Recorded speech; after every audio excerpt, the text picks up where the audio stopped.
MIME multipurpose internet mail extension ആണ് അടുത്ത topic പറയുന്നത്. MIME എന്ന് പറയുന്നത് ഒരു സപ്ലിമെന്ററി പ്രോട്ടോകോൾ ആണ്. അത് നമുക്ക് നോൺ ആസ്കി ഡാറ്റാസ് മെയിൽ വഴി ട്രാൻസ്ഫർ ചെയ്യാൻ വേണ്ടി അലൗ ചെയ്യും. നമ്മൾ ഇമെയിലിന്റെ വീഡിയോയിൽ പറഞ്ഞിട്ടുണ്ടായിരുന്നു, ഒരു മെയിൽ സെൻഡ് ചെയ്യുമ്പോൾ ക്ലയന്റ് സൈഡിലും സെർവർ സൈഡിലും നമുക്കൊരു മെസ്സേജ് ട്രാൻസ്ഫർ ഏജന്റ് വേണമെന്ന്. അപ്പോൾ ഈ ഒരു മെസ്സേജ് ട്രാൻസ്ഫർ ഏജന്റിനെ പ്രൊവൈഡ് ചെയ്യുന്നത് ഡിഫൈൻ ചെയ്യുന്ന ഒരു പ്രോട്ടോകോളാണ്. SMTP എന്ന് പറഞ്ഞിട്ടുള്ള ഒരു പ്രോട്ടോകോളാണ്. അതായത് simple mail transfer protocol. SMTP use ചെയ്തിട്ടാണ് നോർമലി നമ്മൾ മെയിൽ ട്രാൻസ്ഫർ ചെയ്യാറുള്ളത്. അപ്പോൾ SMTP കുറച്ച് റെസ്ട്രിക്ഷൻസ് ഉണ്ട്. അതിൽ വരുന്ന ഒരു മെയിൻ പ്രോബ്ലം എന്താണെന്ന് വെച്ചാൽ നമുക്ക് ആസ്കി ഡാറ്റാസ് മാത്രമാണ് SMTPയിൽ ട്രാൻസ്ഫർ ചെയ്യാൻ പറ്റുള്ളൂ. വേറെ അതുപോലെ തന്നെ നമുക്ക് ടെക്സ്റ്റ് മാത്രം, ഇമേജ്, ഓഡിയോ, വീഡിയോ അങ്ങനത്തെ ബൈനറി ഫോംസിലുള്ള ഡാറ്റാസ് ഒന്നും ട്രാൻസ്ഫർ ചെയ്യാൻ പറ്റില്ല. അപ്പോൾ ആ ഒരു ഡിസഡ്വാൻറ്റേജ് അതിൻ്റെ ഒരു ഡിസഡ്വാൻറ്റേജ് റിമൂവ് ചെയ്യാൻ വേണ്ടിയിട്ട് കൊണ്ടുവന്നിട്ടുള്ള ഒരു സപ്ലിമെന്ററി പ്രോട്ടോകോളാണ് MIME multi purpose internet mail extension എന്ന് പറയും. സോ ഈ ഒരു പ്രോട്ടോകോൾ എന്താ ചെയ്യാന്ന് വെച്ചാൽ നമ്മൾ കൊടുക്കുന്ന ആസ്കി ഡാറ്റിനെ, സെൻഡർ കൊടുക്കുന്ന ആസ്കി ഡാറ്റിനെ അവർ MIME നോൺ ആസ്കി ഡാറ്റിലോട്ടേക്ക് കൺവേർട്ട് ചെയ്യും.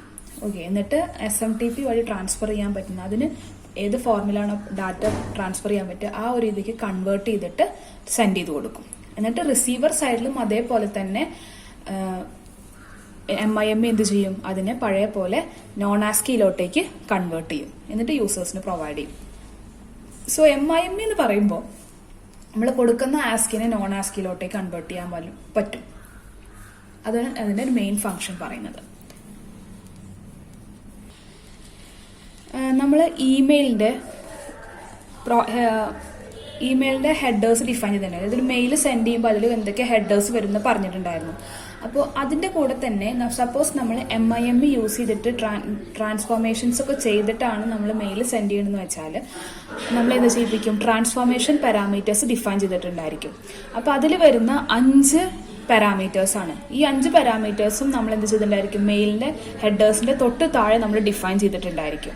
സാധാ നമ്മളുടെ മെയിലിന്റെ ഹെഡേഴ്സ് എന്ന് പറയുമ്പോൾ ഇറ്റ് ഇൻക്ലൂഡ്സ് നമ്മളുടെ ആരൊക്കെ മെയിൽ സെൻഡ് ചെയ്യണം, റിസീവ് ചെയ്യുന്ന ആളുടെ അഡ്രസ്സ്, നമ്മളുടെ സബ്ജക്ട്, ഡേറ്റ് ഒക്കെയാണ് ഇൻക്ലൂഡ് ചെയ്യുക ഇമെയിൽ ഹെഡേഴ്സിൽ. അപ്പോൾ അതിന്റെ കൂടെ തന്നെ MIME ആകുമ്പോൾ എക്സ്ട്രാ 5 ഹെഡേഴ്സും കൂടി ഡിഫൈൻ ചെയ്യുന്നുണ്ട്. അപ്പോൾ അതിന്റെ ഫസ്റ്റ് വൺ ആണ് MIME വേർഷൻ എന്ന് പറയും. അതായത് ഏത് വേർഷൻ നമ്മൾ യൂസ് ചെയ്യണം എന്നുള്ളത്. അപ്പോഴത്തെ കറന്റ് വേർഷൻ എന്ന് പറയുന്നത് MIME വേർഷൻ 1.1 ആണ്. അപ്പൊ ആ ഒരു വേർഷൻ ആയിരിക്കും അവിടെ ഡിഫൈൻ ചെയ്യുന്നുണ്ടാവുക. നെക്സ്റ്റ് പറയുന്നതാണ് കണ്ടന്റ് ടൈപ്പ്. അതായത് നമ്മൾ മെസ്സേജിന്റെ ബോഡിയിൽ നമ്മൾ മെസ്സേജ് കൊടുക്കുമല്ലോ, അതിൽ എന്ത് ടൈപ്പ് ഓഫ് ഡാറ്റയാണ് നമ്മൾ യൂസ് ചെയ്യുന്നതുള്ളത്. അപ്പൊ അതിനൊരു ഫോർമാറ്റ് ഉണ്ട്. ഇതാണ് അതിന്റെ ഫോർമാറ്റ് വരിക. കണ്ടന്റ് ടൈപ്പ്/സബ് ടൈപ്പ് പാരാമീറ്റേഴ്സ് എന്ന് പറയും. ടൈപ്പ് എന്ന് പറയുമ്പോൾ എന്ത് ടൈപ്പ് ഓഫ് ഡാറ്റയാണ് യൂസ് ചെയ്യുന്നത്. സബ് ടൈപ്പ് ആകുമ്പോൾ അതിന്റെ സബ് ടൈപ്സ് വരുന്നതായിരിക്കും. ഒരു എക്സാമ്പിൾ പറയാം. സപ്പോസ് നമ്മൾ ഇമേജ് ആണ് സെൻഡ് ചെയ്യണമെന്ന് വെച്ചാൽ ടൈപ്പ് എന്തായിരിക്കും, ഇമേജ് ആയിരിക്കും. സബ് ടൈപ്പ് എന്ന് പറയുന്നത് എന്തായിരിക്കും, ഇപ്പൊ എന്ത് ഫോർമാറ്റിൽ ഇമേജ് ആണ്, JPEG ആണോ, GIF ഫോർമാറ്റ് ആണോ അത്. ഇനി നമ്മൾ ടെക്സ്റ്റ് ആണ് സെൻഡ് ചെയ്യണമെന്ന് വെച്ചാൽ പ്ലെയിൻ ടെക്സ്റ്റ് ആണോ, HTML ഫോർമാറ്റ് ആണോ. അങ്ങനെ ഓരോ, ഇപ്പോൾ വീഡിയോ ആണെന്നുണ്ടെങ്കിൽ അതിന്റെ സബ് ടൈപ്സ്, അങ്ങനെ ഒരു ടൈപ്പ് കൊടുക്കുന്നുണ്ടെങ്കിൽ ഒപ്പം തന്നെ അതിന്റെ സബ് ടൈപ്സും നമ്മൾ ഡിഫൈൻ ചെയ്യും. ഇനി നമ്മളുടെ സബ് ടൈപ്പ് അനുസരിച്ചിട്ട് ചില കേസിൽ ഹെഡേഴ്സും ചിലപ്പോൾ പാരാമീറ്റേഴ്സ് ഉണ്ടായിരിക്കും. അപ്പൊ ഇതാണ് കണ്ടന്റ് ടൈപ്പ്. നെക്സ്റ്റ് പറയുന്നതാണ് കണ്ടന്റ് ട്രാൻസ്ഫർ എൻകോഡിംഗ്. അതായത് നമ്മൾ പറഞ്ഞു ഇവിടെ മെയിൻ കൺവേർട്ട് ചെയ്തിട്ടാണ് സെൻഡ് ചെയ്യുന്നത്. അപ്പൊ അതായത് മെയിൻലി എൻകോഡിംഗ് ഫോർമാറ്റ്സ് ആണ് അവർ യൂസ് ചെയ്യുന്നത്. എൻകോഡ് ചെയ്തിട്ടാണ് നമ്മളുടെ ഡാറ്റാസിനെ സെൻഡ് ചെയ്യുന്നത്. അപ്പൊ എന്ത് ടൈപ്പ് ഓഫ് എൻകോഡിംഗ് ആണ് നമ്മൾ യൂസ് ചെയ്യുന്നതാണ് അവർ പറയുന്നത്. മെയിൻലി കുറച്ച് എൻകോഡിംഗ് ടൈപ്സ് ഉണ്ട്.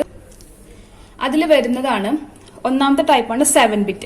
7-bit എൻകോഡിംഗ് ടൈപ്പ് ആണെന്നുണ്ടെങ്കിൽ അവർ ഉദ്ദേശിച്ചിരിക്കുന്നത് അതിൽ നോൺ ആസ്കി ക്യാരക്ടേഴ്സ് ഉണ്ട്, പിന്നെ അതെന്ന് വെച്ചാൽ ഷോർട്ട് ലൈൻസ് ആയിരിക്കും. അതായത് നമുക്ക് ഈ SMTPയിലുള്ള റെസ്ട്രിക്ഷൻ എന്ന് വെച്ചാൽ 1000 ക്യാരക്ടേഴ്സ് ഒക്കെ ലിമിറ്റേഷൻസ് ഒക്കെ സെൻഡ് ചെയ്യാൻ പറ്റുള്ളൂ. അപ്പൊ ഇത് ഉദ്ദേശിക്കുന്നത് എന്ന് വെച്ചാൽ 1000 ക്യാരക്ടേഴ്സിനെക്കാട്ടി കുറവായിട്ടുള്ളതാണ് എന്നാണ് അവർ പറയുന്നത്. ഇങ്ങനെ നമ്മൾ എൻകോഡ് ചെയ്തിട്ട് ഈ ഒരു ടൈപ്പ് സ്പെസിഫൈ ചെയ്യണം, ഏത് ടൈപ്പിലെ എൻകോഡിംഗ് ആ ചെയ്തതെന്ന് സ്പെസിഫൈ ചെയ്യാൻ കാരണം എന്താന്ന് വെച്ചാൽ റിസീവറിന്റെ സൈഡിൽ അത് നോക്കിയിട്ട് വേണം അവർക്ക് ഡീകോഡ് ചെയ്യാൻ വേണ്ടിയിട്ട്. ഓക്കെ, നെക്സ്റ്റ് പറയുന്നതാണ് 8-bit. 8-bit എന്ന് പറയുമ്പോൾ അതിൽ ഇൻക്ലൂഡ് ചെയ്യുന്നത് നോൺ ആസ്കി ക്യാരക്ടേഴ്സ് ആയിരിക്കും, വിത്ത് എന്താണ്, പക്ഷെ അത് ഷോർട്ട് ലൈൻ ആയിരിക്കും, ക്യാരക്ടേഴ്സിന്റെ എണ്ണം കുറവായിരിക്കും. നെക്സ്റ്റ് പറയുന്നതാണ് ബൈനറി. ബൈനറി എന്ന് പറയുമ്പോൾ നോൺ ആസ്കി ക്യാരക്ടേഴ്സ് തന്നെയാണ്, ബട്ട് ലെങ്ത് കുറച്ച് കൂടുതലായിരിക്കും, ഷോർട്ട് ലൈൻസ് ആയിരിക്കില്ല. നെക്സ്റ്റ് പറയുന്നതാണ് ബേസ് 64. ബേസ് 64 എന്ന് വെച്ചാൽ അവർ 6 ബിറ്റ് ബ്ലോക്ക് ഓഫ് ഡാറ്റനെ അവർ എന്ത് ചെയ്യുന്നത് 8 ബിറ്റ് ആസ്കി ക്യാരക്ടേഴ്സ് ആക്കിയിട്ട് എൻകോഡ് ചെയ്തിട്ടാണ് സെൻഡ് ചെയ്യുന്നതാണ് പറയുന്നത്. ലാസ്റ്റ് വൺ ആണ് ക്വാർട്ടഡ് പ്രിന്റബിൾ. അതായത് നമ്മൾ സപ്പോസ് നമ്മളെ മെസ്സേജിൽ കൂടുതലും പ്രിന്റബിൾ ഫോർമാറ്റ് ടെക്സ്റ്റ് ആണെന്നുണ്ടെങ്കിൽ അവർ ഈ ഒരു ടൈപ്പ് എൻകോഡിംഗ് ആയിരിക്കും യൂസ് ചെയ്യുന്നുണ്ടായിരിക്കുക. അപ്പോൾ ഇതിന്റെ എൻകോഡ് ചെയ്തിട്ട് റിസൾട്ട് എങ്ങനെ കിട്ടുക എന്ന് വെച്ചാൽ നമുക്ക് ആദ്യം വരുന്നുണ്ടായിരിക്കും ഒരു ഈക്വൽ ടു സൈൻ ആയിരിക്കും, ഫോളോഡ് ബൈ ആ ഒരു ആസ്കി ക്യാരക്ടറിന്റെ നോൺ ആസ്കി ഫോർമാറ്റ് ആയിരിക്കും. ഓക്കെ, സോറി, ആസ്കി കോഡായിരിക്കും. നമുക്ക് നോൺ ആസ്കിയിൽ നമ്മൾ കൊടുക്കുന്നതിന്റെ ആസ്കി കോഡായിരിക്കും വരുന്നുണ്ടായിരിക്കുക. അപ്പോൾ ക്വാർട്ടർ പ്രിന്റബിൾ എന്ന് പറയുമ്പോൾ അതിന്റെ റിസൾട്ട് നമുക്ക് വരിക ആദ്യം നമുക്കൊരു ഈക്വൽ ടു സൈൻ ഉണ്ടായിരിക്കും, ഫോളോഡ് ബൈ അതിന്റെ ആസ്കി കോഡ്. അപ്പോൾ ഇങ്ങനെയായിരിക്കും ഇതിന്റെ കണ്ടന്റ് ട്രാൻസ്ഫർ എൻകോഡിംഗ് വരുന്നത്. നെക്സ്റ്റ് വൺ പറയുന്നത് കണ്ടന്റ് ഐ ഡി. അത് നെയിം പോലെ തന്നെ കുറെ ഒരു മെസ്സേജ് വരുമ്പോൾ അതിൽ നിന്ന് യുണീക്ക് ആയിട്ട് മെസ്സേജസിനെ ഐഡന്റിഫൈ ചെയ്യാൻ വേണ്ടിയിട്ട് അവർക്കൊരു കണ്ടന്റ് ഐ ഡി പ്രൊവൈഡ് ചെയ്യുന്നുണ്ടായിരിക്കും. അതേപോലെ തന്നെ ലാസ്റ്റ് ഹെഡേഴ്സ് ആണ് കണ്ടന്റ് ഡിസ്ക്രിപ്ഷൻ. കണ്ടന്റ് ഡിസ്ക്രിപ്ഷൻ എന്ന് പറഞ്ഞാൽ ആ ഒരു ഹെഡർ ഡിഫൈൻ ചെയ്യുന്നത് നമ്മൾ textual representation of the binary data, അതായത് ഹ്യൂമൻസിന് മനസ്സിലാവാത്ത ഡാറ്റാസിന്റെ ഒരു ടെക്സ്റ്റൽ റെപ്രസെന്റേഷൻ ആണ്. ഇമേജ് ഓഡിയോ ആണോ വീഡിയോ ആണോ അതെ അങ്ങനത്തെ ബൈനറി ഫോർമാറ്റ്സിന്റെ സെപ്പറേറ്റ് റെപ്രസെന്റേഷൻ ആണ് അവിടെ കൊടുക്കുന്നത്, കണ്ടന്റ് ഡിസ്ക്രിപ്ഷനിൽ കൊടുക്കുന്നത്. അപ്പോൾ ഇത്രയാണ് നമ്മളുടെ MIME വരുന്നത്. അപ്പോൾ MIME എന്ന് പറയുന്നതിന്റെ കോൺസെപ്റ്റ് എന്താണ്? നമ്മൾ കൊടുക്കുന്ന നോൺ ആസ്കി ഡാറ്റിനെ മെയിൽ വഴി സെൻഡ് ചെയ്യാൻ വേണ്ടി അലൗ ചെയ്യുന്ന ഒരു സപ്ലിമെന്ററി പ്രോട്ടോകോൾ ആണ് എന്ത് MIME എന്ന് പറയുന്നത്. അപ്പൊ അതിൽ മെയിൻലി 5 ഹെഡേഴ്സ് വരും. ഇമെയിൽ ഹെഡേഴ്സിന്റെ തൊട്ട് താഴെയായിട്ട് ഈ 5 ഹെഡേഴ്സ് അവർ ഡിഫൈൻ ചെയ്തിട്ടുണ്ടായിരിക്കും. അപ്പൊ ഇത്രയാണ് MIME ഉള്ളൂ. Now we are moving on to the next topic, SMTP. SMTP എന്ന് പറയുമ്പോൾ ഒരു മെസ്സേജ് ട്രാൻസ്ഫർ ഏജന്റ് ആണ്. നേരത്തെ പറഞ്ഞ പോലെ തന്നെ നമ്മൾ ക്ലയന്റ് സൈഡിലും സെർവർ സൈഡിലും നമുക്കൊരു മെസ്സേജ് ട്രാൻസ്ഫർ ഏജന്റ് വേണ്ടി വരും. അപ്പോൾ ഈ SMTP എന്ന് പറയുന്നത് സിമ്പിൾ മെയിൽ ട്രാൻസ്ഫർ പ്രോട്ടോകോൾ, ഈ ഒരു പ്രോട്ടോകോൾ ആണ് ഈ ഒരു ക്ലയന്റിനും സെർവറിനും ഡിഫൈൻ ചെയ്യുന്നത്. അപ്പോൾ SMTP എന്ന് പറഞ്ഞിട്ടുള്ള പ്രോട്ടോകോൾ യൂസ് ചെയ്തിട്ടാണ് നമ്മൾ നോർമലി മെയിൽ സെൻഡ് ചെയ്യുന്നത്. സോ ഇവരുടെ കമ്മ്യൂണിക്കേഷൻ എന്ന് പറയുന്നത് SMTPയുടെ ക്ലയന്റ് ആൻഡ് സെർവർ റെസ്പോൺസ് എന്ന് പറയുന്നത് കമാൻഡ്സ് ആൻഡ് റെസ്പോൺസ് വെച്ചിട്ടായിരിക്കും. ക്ലയന്റും സെർവറും നമ്മൾ കമ്മ്യൂണിക്കേറ്റ് ചെയ്യുന്നത് എങ്ങനെയായിരിക്കും? കമാൻഡ്സ് ആൻഡ് റെസ്പോൺസ് വെച്ചിട്ടായിരിക്കും. കമാൻഡ്സ് എന്ന് പറയുമ്പോൾ ക്ലയന്റ് സെർവറിലോട്ടേക്ക് കൊടുക്കുന്ന കുറച്ച് കമാൻഡ്സും, റെസ്പോൺസ് എന്ന് പറയുമ്പോൾ ആ ഒരു കറസ്പോണ്ടിങ് ആയിട്ടുള്ള കമാൻഡ്സിന് സെർവർ തിരിച്ചു കൊടുക്കുന്ന റെസ്പോൺസും. അപ്പോൾ അതിന് കുറച്ച് ടൈപ്സ് വരുന്നുണ്ട്, അത് ഏതൊക്കെയാന്ന് നോക്കാം. ഇപ്പൊ ഇതിൽ ഫിഗർ 26.18 നോക്കി അറിയാം. കമാൻഡ്സിന്റെ ഫോർമാറ്റ് നമ്മൾ എങ്ങനെ കമാൻഡ്സ് കൊടുക്കാന്ന് വെച്ചാൽ ആദ്യം നമുക്കൊരു കീവേഡ് കൊടുക്കണം, ഒപ്പം തന്നെ അതിന്റെ ആർഗ്യുമെന്റ് കൊടുക്കണം, അതിന്റെ വാല്യൂ പാസ് ചെയ്യണം. അപ്പൊ അതിൽ കുറച്ച് കീവേഡ്സ് ഡിഫൈൻ ചെയ്തിട്ടുണ്ട് SMTPയിൽ. ഇതാണ് കുറച്ച് കീവേഡ്സ് വരുന്നത്. ഇപ്പോൾ ഇതിലത്തെ കുറച്ചെണ്ണം നിങ്ങൾ നോർമലി കണ്ടിട്ടുണ്ടായിരിക്കും. അതായത് HELO ആ ഒരു കമാൻഡ് യൂസ് ചെയ്യുന്നത് എന്തിനാന്ന് വെച്ചാൽ സെൻഡറിന്റെ ഹോസ്റ്റ് നെയിം, സെൻഡ് ചെയ്യുന്ന ആളുടെ ഹോസ്റ്റ് നെയിം ആയിരിക്കും നമ്മൾ ഡിഫൈൻ ചെയ്യാം. നെക്സ്റ്റ് പറയുന്നതാണ് മെയിൽ ഫ്രം, അത് ആരാണോ മെയിൽ അയക്കുന്നത് ആളുടെ mail ID. Then receipt to, അതായത് ആർക്കാണോ അയക്കുന്നത് അവരുടെ മെയിൽ ID.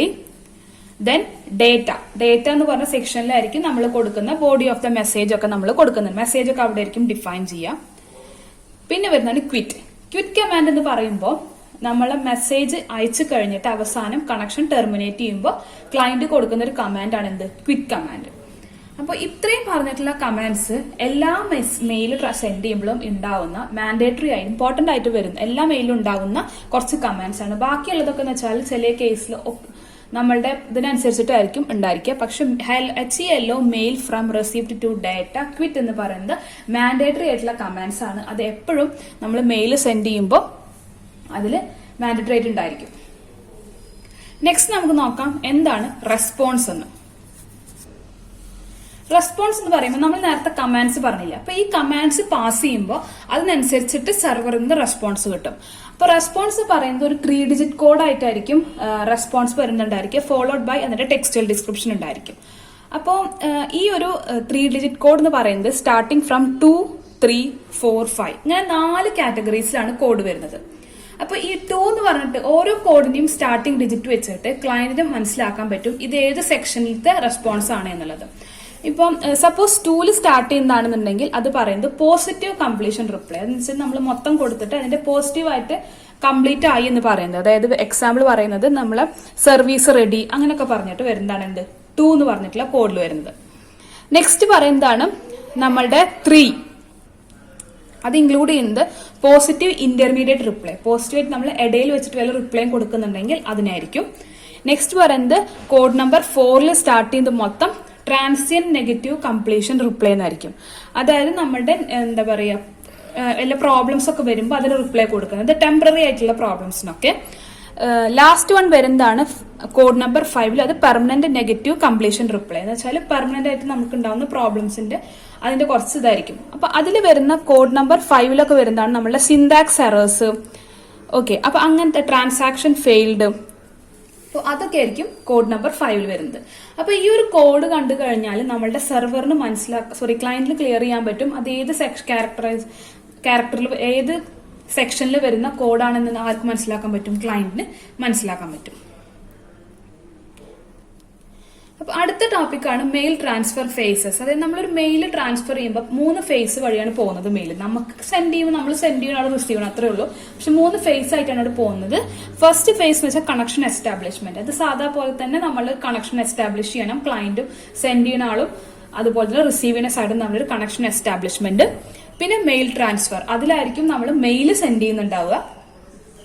നെക്സ്റ്റ് വരുന്നതാണ് കണക്ഷൻ ടെർമിനേഷൻ. അതായത് എല്ലാ മെസ്സേജ് സെൻഡ് ചെയ്ത് കഴിഞ്ഞാൽ ക്ലയന്റ് എന്ത് ചെയ്യും, കണക്ഷൻ ടെർമിനേറ്റ് ചെയ്യാനുള്ള കമാൻഡ് കൊടുക്കും. അപ്പൊ അവിടെ എന്ത് ചെയ്യും, കണക്ഷൻ ടെർമിനേറ്റ് ചെയ്യും. അപ്പൊ ഈ 3 ഫേസസ് വഴിയാണ് നമ്മൾ നോർമലി നമ്മൾ മെയിൽ സെൻഡ് ചെയ്യുന്നത്. അപ്പോൾ നമുക്കൊരു എക്സാമ്പിൾ നോക്കാം. ഈ ഒരു എക്സാമ്പിളിൽ പറയുന്നത് എന്താന്ന് വെച്ചാൽ നമ്മൾ SMTP യൂസ് ചെയ്തിട്ട് മെയിൽ സെൻഡ് ചെയ്യാണ്. അപ്പോൾ ഇതിൽ എന്താ ചെയ്യണമെന്ന് വെച്ചാൽ നമ്മളുടെ സെൻഡ് ചെയ്യുന്ന ആള് സ്വന്തം മെയിൽ ഐ ഡിക്ക് തന്നെ സെൻഡ് ചെയ്യുന്നത്. അതായത് foronzeb@adelphia.net എന്ന് പറഞ്ഞിട്ട് സ്വന്തം മെയിൽ ഐ ഡിയിലോട്ടേക്ക് മെയിൽ സെൻഡ് ചെയ്യണം. അപ്പൊ അതെങ്ങനെയാണ് വർക്ക് ചെയ്യണമെന്ന് നമുക്ക് നോക്കാം. സോ ഫസ്റ്റ് ലൈൻസ് എന്ന് വെച്ചാൽ ആ ഒരു അഡൽഫിയ എന്ന് പറഞ്ഞ മെയിൽ സെർവറിലോട്ടേക്ക് കണക്ട് ചെയ്യുന്നത്. ഇത് സ്വന്തം മെയിൽ സെർവറിലോട്ടേക്ക് കണക്ട് ചെയ്യുന്ന കുറച്ച് കമാൻഡ്സ് ആണ്. അത് കഴിഞ്ഞ ശേഷം നമുക്ക് എന്താ വരുന്നത്, കണക്ഷൻ എസ്റ്റാബ്ലിഷ്മെന്റ് ആണ്. അപ്പൊ ഈ കണക്ഷൻ എസ്റ്റാബ്ലിഷ്മെന്റിൽ എന്ത് ചെയ്യുന്നത്, 220 കണ്ടോ നിങ്ങൾ, 220 എന്ന് പറഞ്ഞാൽ എന്താണ്, സർവീസ് റെഡി എന്ന് പറഞ്ഞിട്ട് നമ്മളുടെ സെർവർ ഒരു കമാൻഡ് പാസ് ചെയ്യുന്നതാണ്, റെസ്പോൺസ് പാസ് ചെയ്യുന്നതാണ്. അപ്പൊ നമ്മളുടെ ക്ലയന്റ് എന്ത് കൊടുത്തു, HCLO എന്ന് പറഞ്ഞിട്ട് എന്ത് കൊടുത്തു, അതിൽ നമ്മളുടെ ക്ലയന്റിന്റെ ഡൊമൈൻ നെയിം കൊടുത്തു, ഡൊമൈൻ ഹോസ്റ്റ് നെയിം കൊടുത്തു. അപ്പൊ നമ്മളുടെ സെർവർ വീണ്ടും 250 എന്ന് പറഞ്ഞാൽ റിക്വസ്റ്റ് കംപ്ലീറ്റ് ചെയ്തു, കമാൻഡ്സിന്റെ റിക്വസ്റ്റ് കംപ്ലീറ്റ് ആയി, സക്സസ്ഫുൾ ആയി എന്ന് പറഞ്ഞിട്ട് കൊടുത്തു. അപ്പൊ അവിടെ കണക്ഷൻ എസ്റ്റാബ്ലിഷ്മെന്റ് ആയി, ക്ലയന്റും സെർവറും തമ്മിൽ കണക്ഷൻ എസ്റ്റാബ്ലിഷ്മെന്റ് ചെയ്തു. അത് കഴിഞ്ഞ ശേഷം അടുത്തതെന്ന് പറയുന്നത് അവര് മെയിൽ ട്രാൻസ്ഫർ ചെയ്യാൻ പോകണം. അപ്പൊ മെയിൽ ട്രാൻസ്ഫർ ചെയ്യുമ്പോൾ ആദ്യം നമ്മൾ എന്ത് കൊടുക്കും, മെയിൽ ഫ്രം എന്ന് പറഞ്ഞിട്ടുള്ള കമാൻഡ് പാസ് ചെയ്യും. അപ്പൊ അതിലെന്ത്, മെയിൽ ഫ്രമിന്റെ കൂടെ തന്നെ ആർഗ്യുമെന്റ് എന്തായിരിക്കും, സെൻഡ് ചെയ്യുന്ന ആളുടെ മെയിൽ ID അത് കൊടുത്തു. ഇനി അത് കഴിഞ്ഞിട്ട് അപ്പൊ 250 എന്ന് പറഞ്ഞ് തിരിച്ച് കമാൻഡ് വന്നു. 250 എന്താണ്, റിക്വസ്റ്റ് കമാൻഡ് സക്സസ്ഫുള്ളി കംപ്ലീറ്റ് ആയി എന്ന് പറഞ്ഞിട്ട്. അപ്പൊ എന്താ കൊടുത്തു, വീണ്ടും നമ്മൾ റെസിപ്റ്റ് ടു, നമ്മൾ പറഞ്ഞു മെയിലിൽ കുറച്ച് കമാൻഡ്സ് എല്ലാ മെയിലും ഉണ്ടായിരിക്കും. എന്തൊക്കെയായിരിക്കും, mail from receipt to data quit എന്ന് പറഞ്ഞിട്ട്. അപ്പൊ റെസിപ്റ്റ് ടു പറഞ്ഞിട്ട് അതിന്റെ മെയിൽ അഡ്രസ്സ് കൊടുത്തു. ഡേറ്റയിലായിരിക്കും അവരുടെ കൊടുക്കുന്ന മെയിലൊക്കെ വരുന്നുണ്ടായിരിക്കും, ബോഡി ഓഫ് ദ മെസ്സേജ്. അപ്പോൾ അതിന് മെയിലൊക്കെ സെൻഡ് ചെയ്ത് കഴിഞ്ഞ ശേഷം നമ്മളെ ക്ലയന്റിന് ഇനി ഒന്നുമില്ല, മെയിൽ സെൻഡ് ചെയ്ത് കഴിഞ്ഞാൽ അവിടെ കണക്ഷൻ ടെർമിനേറ്റ് ചെയ്യണം. അപ്പൊ അത് ആരാ പാസ് ചെയ്യുന്നത്, ക്ലയന്റ് ആയിരിക്കും. ക്ലയന്റ് 250 എന്ന് പറഞ്ഞിട്ട് ഒരു കമാൻഡ് പാസ് ചെയ്യണം. സെർവർ എന്ത് ചെയ്യാണ്, 250 എന്ന് പറഞ്ഞ കമാൻഡ് പാസ് ചെയ്യണം. മൊത്തം മെസ്സേജ് റിസീവ് ചെയ്തു എന്നൊക്കെ പറഞ്ഞിട്ട് അവർക്ക് 250 പറഞ്ഞ് കമാൻഡ് പാസ് ചെയ്തു. അപ്പൊ നമ്മളെ ക്ലയന്റ് എന്ത് ചെയ്യണം, ക്വിറ്റ് ചെയ്യാൻ പോവാണ്, കണക്ഷൻ ടെർമിനേറ്റ് ചെയ്യാൻ പോവാണ്. അപ്പോൾ QUIT ക്വിറ്റ് എന്ന് പറഞ്ഞിട്ടുള്ള കമാൻഡ് പാസ് ചെയ്യും. അപ്പോൾ ആ ഒരു കമാൻഡ് റിസീവ് ചെയ്ത് കഴിഞ്ഞാൽ സെർവർ എന്ത് ചെയ്യും, അവിടുന്ന് ഒരു കമാൻഡ് പാസ് ചെയ്തിട്ട് കണക്ഷൻ ടെർമിനേറ്റ് ചെയ്യും. അപ്പൊ ഇങ്ങനെയാണ് ഒരു മെയിൽ കമ്മ്യൂണിക്കേഷൻ വരുന്നത്. അതായത് നമ്മൾ ആദ്യം ഒരു കണക്ഷൻ എസ്റ്റാബ്ലിഷ് ചെയ്യും, അത് കഴിഞ്ഞ ശേഷം മെയിൽ ട്രാൻസ്ഫർ ചെയ്യും, ലാസ്റ്റ് കണക്ഷൻ എന്ത് ചെയ്യും, ടെർമിനേറ്റ് ചെയ്യും. അപ്പൊ SMTP എന്ന് പറഞ്ഞിട്ടുള്ള simple mail transfer protocol use ചെയ്തിട്ടാണ് നമ്മൾ മെയിൽ ട്രാൻസ്ഫർ ചെയ്യാറുള്ളത്. അത് നമ്മളെ ആപ്ലിക്കേഷൻ ലെയറിൽ വരുന്ന ഒരു പ്രോട്ടോകോൾ ആണ്. നമ്മൾ പറഞ്ഞു ആപ്ലിക്കേഷൻ ലെയറിൽ കുറച്ച് മെയിൻ ഫംഗ്ഷൻസ് എന്ന് പറഞ്ഞ് യൂസേഴ്സിന് സർവീസ് പ്രൊവൈഡ് ചെയ്യലാണ്. അപ്പൊ ആ ഒരു സർവീസ് പ്രൊവൈഡ് ചെയ്യാൻ വേണ്ടിയിട്ടുള്ള പ്രോട്ടോകോൾസ് ഒക്കെ അതിൽ ഉണ്ടായിരിക്കും എന്ന് പറഞ്ഞിട്ടുണ്ടായിരുന്നു. അപ്പൊ അതിലൊരു എക്സാമ്പിളാണ് നമ്മൾ ഫയൽ ട്രാൻസ്ഫർ ചെയ്യാൻ നമ്മൾ FTP പറഞ്ഞിട്ടുണ്ടായിരുന്നു. അതേപോലെ തന്നെ മെയിലിന് വേണ്ടിയിട്ടുള്ളതാണ് എന്ത്, SMTP. So that's all about the topic. Thank you.